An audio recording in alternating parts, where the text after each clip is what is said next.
So that's too early. 15 seconds to go down the pin end. You can see Knight Frank. You can see the Godlove 7 logo in a conservative position. It's all pretty hectic here.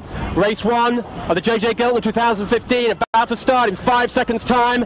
Maersk line popping out in the middle. Oh, there's good compass markets hitting the committee boat virtually. Here's Howie Hamlin at the women end of the line. Individual. Down the far end of the line, we'll have to see what happens. Yeah, Warwick's just called that just an individual recall at the moment. That'll be Maersk. Maersk, I think, was over. Yeah, very likely the Maersk. Looking at the fleet here, the right end of the line looks really nice. They all kind of bow up. Normally on this race course, pin end seems to be the favoured place. But today, well, early days, but the right end looks really nice. We're seeing these right-hand boats popping their noses up. So we're staying with the right-hand group for now. We know the big issue here typically is the Bradley's Head. Who can get to Bradley's Head first, tack and cross? Well, I think at the moment it's looking to me, Warwick, I know we might regret saying this so clearly, it looks like the right-hand group are in the top seats. Just going back to what you were saying before, Mark, you know, like, is it a big rig day? And I was there and 7 were rigged up before anybody else with second sail on. And I was sitting on the bench with Whitty and a few of the guys, and Whitty was saying, what we've got, it will not get any harder today. And that's pretty much what's panned out. And if we look at it, they're only just into their second sail, aren't they? And we've seen at times where it really, you wanted your big sail on. So it's tricky. But I think it's almost like 7, this might be going a little bit too far, but 7 almost set the pattern to get the rest of the fleet to follow what they wanted to do, perhaps. Just round to the left, Peter, I know they're a long way away. Had some quick look, got to love it 7. That'll just give everybody a view about where our leader is. So, as we were saying, got to love it 7 are just eking away bit by bit all the time, moving away from Rag and Famish. The kind of little speed advantage that allowed them to catch up with the pack in the first beat. Well, they're doing it all over again, and now they're just extending and extending. They're going to have a lead of, well, at least a minute at the top mark, Warwick, maybe even more. And Mark, gotta love it. This is how I'm reading it. Gotta love it. As shoot up, he's heading for the judge. He's going to Shark Island. The fun is really about to start, I believe. The real points behind 7 are all about to unfold in front of us. Night Frank, Mojo, Smig, Asco. These guys are really going to put their race faces on because there's some good points right there, isn't there? And I reckon the intensity is going to go up under Spinnaker. Do you agree? Yeah. Lots of points on offer here. No one's going to touch Gotta Love It 7 today. That's a story we've had to tell many a time. It's hard to put a new spin on it because it's kind of the same story. Just didn't start very well, but just got too much speed. And the boat handling's just fine, and they're positioning the boat. All the usual stuff that works, and they're just that much quicker boat. So Night Frank, tight lay for Mojo. Oh, now, no, they're comfortable now. Ooh, so Night Frank, a little bit uncomfy in that tack. Will round first. They're a little bit high off the mark, so they're in at 54. And so we're coming up, 54. It's 5 seconds, 5-second gap. So it's about who can do a good set here. Night Frank got the shoot up well. Get her on, boys. So they're on. Mojo, they're up. Now it's about getting it on and getting the throttle open. And you can see 7 weighing the distance between them almost. 7 will come through that gap between them. That was a great battle, wasn't it? Well, just what we kind of hoped would happen for the sake of the viewers was a double tap from Night Frank. It's best close as you like putting those two. Who knows what's going to happen? I think the slight race hardening that Mojo have had over the last few months might give them the edge, but they've got to overtake still. Night Frank doing just nicely. Well, you watch Woody's on great pressure. Mojo's going to roll them. They've done enough. So lead change, 2nd to 3rd. Mojo into 2nd. Night Frank into 3rd.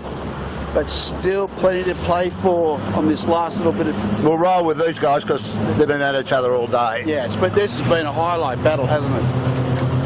Been a high quality battle too, isn't it? I mean, it's not... that was the closest we've seen to a mistake was Night Frank having a little bit unlucky with the way the breeze went there, but they did allow Mojo to get inside them and do the simultaneous jibe, and that, of course, was the Mojo, and never going to need an invitation to do that again. It is coming up to now we're getting a bit of a chat from Night Frank. That's because there's a cruising boat up to women of them. They don't want that cruising boat there. I think that's just the adrenaline and the slight disappointment of being overtaken. But they shouldn't be anything other than pretty pleased. What a fantastic first race by Night Frank and the JJ. They'd prefer to be 2nd, but it looks like 3rd is what they're going to get, and they've sailed really nicely. One little tricky bit on this last downwind was their undoing, and as we always felt, Mojo, the race hardened experience they've had, the highly competitive guys on Mojo, just give them a tiny opening and they take it.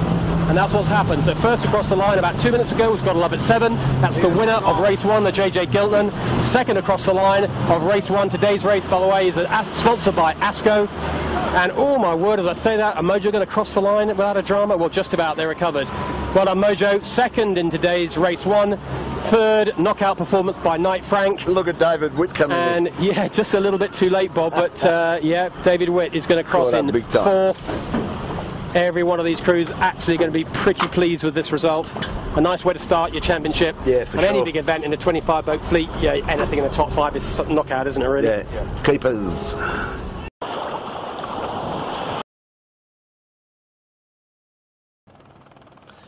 So with the race leader Chamonix Pujala now well to the east of the longitude of New Zealand, it's immediately obvious that the course this year is very, very different to the previous 2 editions.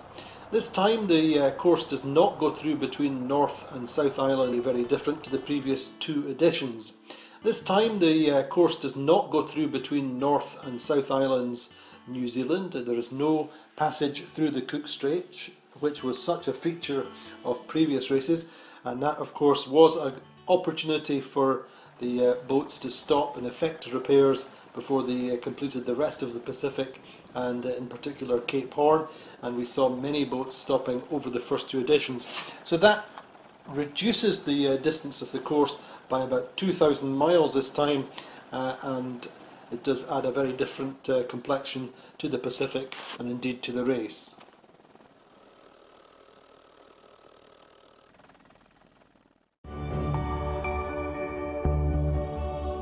Today's animation once again showing the span of the fleet, if you like, the big distance between first and last. Chamonix Pujola still in lighter breezes. Neutrogena is shown there in Bluff by Invercargill, South Island, New Zealand. Gaius, Centros Auditivos and Renault making good progress, just on the edge of that high pressure, but with good northerly breezes, making steady progress today. We Are Water coming into a strong low pressure system. One Planet, One Ocean also making good progress, slightly lighter for them ahead, but good winds today. And Spirit of Hungary looking forward to 3 days of strong southwesterlies, should be able to make some decent progress. And there we see Neutrogena just leaving at just before 5 o'clock, coming out of Bluff at Invercargill this morning, and there you see Chamonix Pujola well ahead. So this Valentine's morning, the ranking at 9 o'clock on the Barcelona World Race, Chamonix Pujola leading by 939.5 miles on the 9 o'clock ranking. Neutrogena going again as of 5 o'clock this morning, also making 6.8 knots, same as Chamonix Pujola. Gaius, Centros Auditivos in third, now 420 miles behind Neutrogena. Remember, that was 1100 miles when Neutrogena headed into Invercargill. Renault Captur doing about the same kind of speeds as Gaius. We Are Water going well, 12.6 knots. One Planet, One Ocean, 15.2 knots. Spirit of Hungary, as we said, going quite well now in stronger breezes. Good southwesterlies for 3 days, and they are making 13 knots this morning.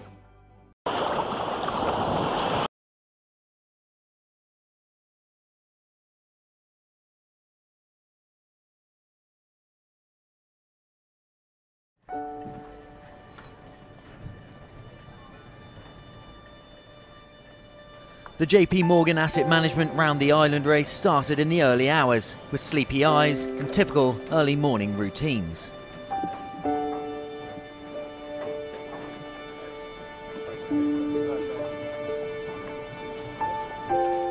So up bright and early, crew got up at 4 o'clock, down for a quick bacon sandwich, a cup of coffee, and now we're here just to prep the boat, get it out into the Solent and get ready for our start time about 5:30 this morning.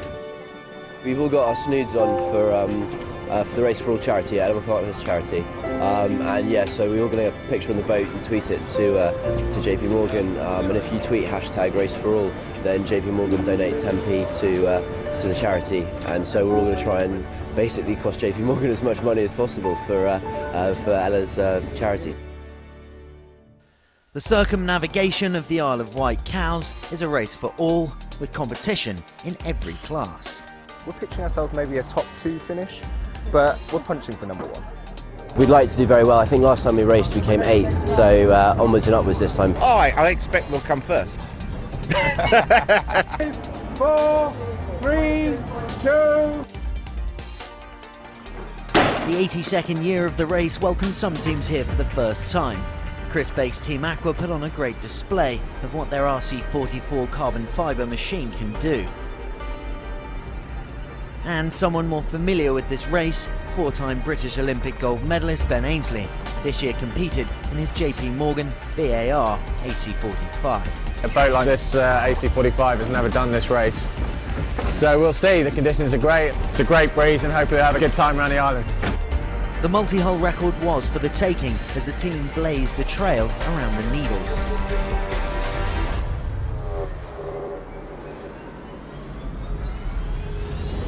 Averaging over 20 knots, Ben Ainsley and his all-British crew crossed the line in 2 hours 52 minutes and 15 seconds, smashing the multi-hull record by almost 17 minutes. We broke the record, the Round the Island race record for the multi-hulls anyway, and that's great for us. We had a fantastic race. The conditions were really, really good, perfect conditions. And you know, after a very tough day for everybody yesterday with Andrew Simpson's funeral, this was a nice thing to come out and do this race in his honour, really, and to get the record is extra special.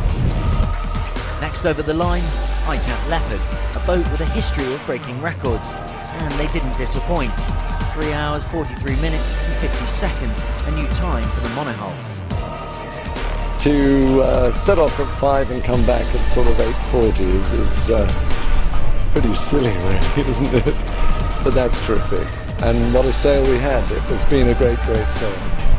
For Alex Thompson, back in action for the first time since finishing third in the single-handed Vendée Globe, he was a little relieved to have some muscle to help on board. We had a great team on board with 6 crew and 6 guests, so they really enjoyed it. You know, some people that never sailed before. So being on the back of the island, you know, with that much wind, the boat right over, you know, I could see the fear in their eyes. They look at me and see a big smile on my face, and you know, they knew it was all right. But great fun today. Record breakers were home and dry, but far behind, hundreds had barely got started. Fantastic event for the Island Sailing Club to host the Round the Island race, you know, one of the biggest yacht race of its type in the world, and you know, we've been doing it for, this is our 82nd time of doing it, so it's really great. Today's been absolutely fantastic with records broken for monohull and multi-hull, so absolutely great. And what more to top off Britain's favourite yacht race than an all-British winner? Sir Keith Mills and his TP52 5 degrees west won line honours and claimed the gold Roman bowl. What began as a perfect day for this historic event ended in much the same way. 16,000 happy sailors, home, dry and sure to be making plans to return in 2014.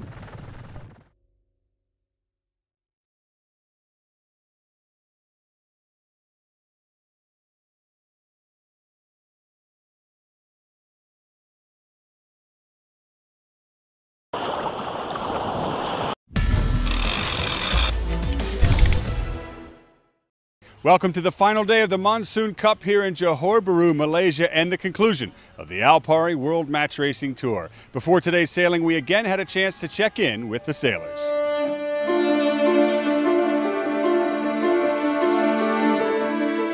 Yes, that's the final day today, so obviously the most important day for all the teams and for Team Luna Jets as well. Tough day yesterday, lost both starts in the first 2 matches of the semi-finals. We are leading 2-0 to Taylor Canfield, that couldn't be better, so that's very good. We won all of our races, 3 wins out of 3, and we're now 2-0 up in the semi-final. 1 more win to progress to the final.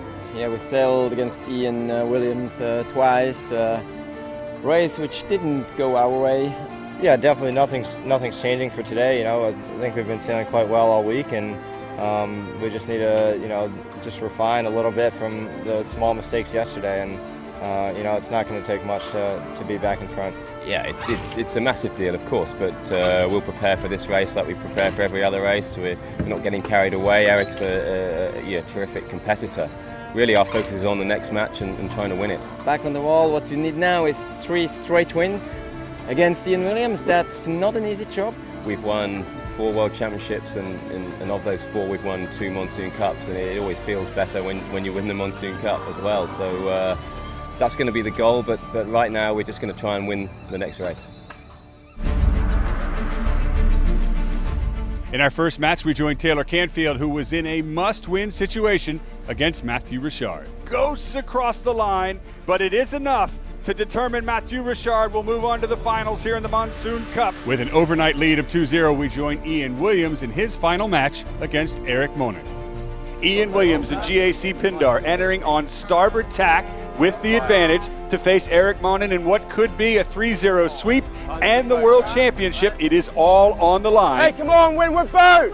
Windward boat, flag in! From Williams, flag in! closing down the gauge. Flag in! Hey, that's a slow turn.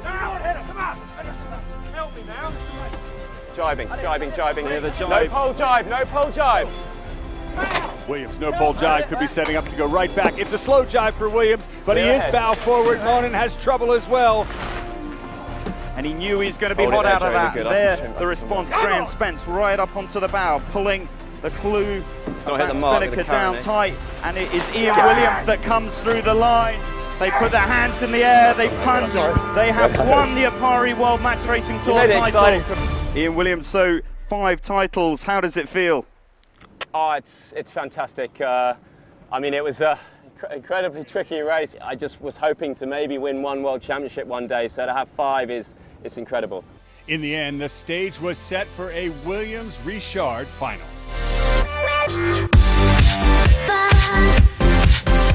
Williams dominated the pre-start in both of his matches against Matthew Richard, setting a score of 2-0. Off the line in the third match, Matthew Richard was even with Ian Williams, but at the first cross, the 5-time APARI World Match Racing Tour champion took a lead he would not relinquish.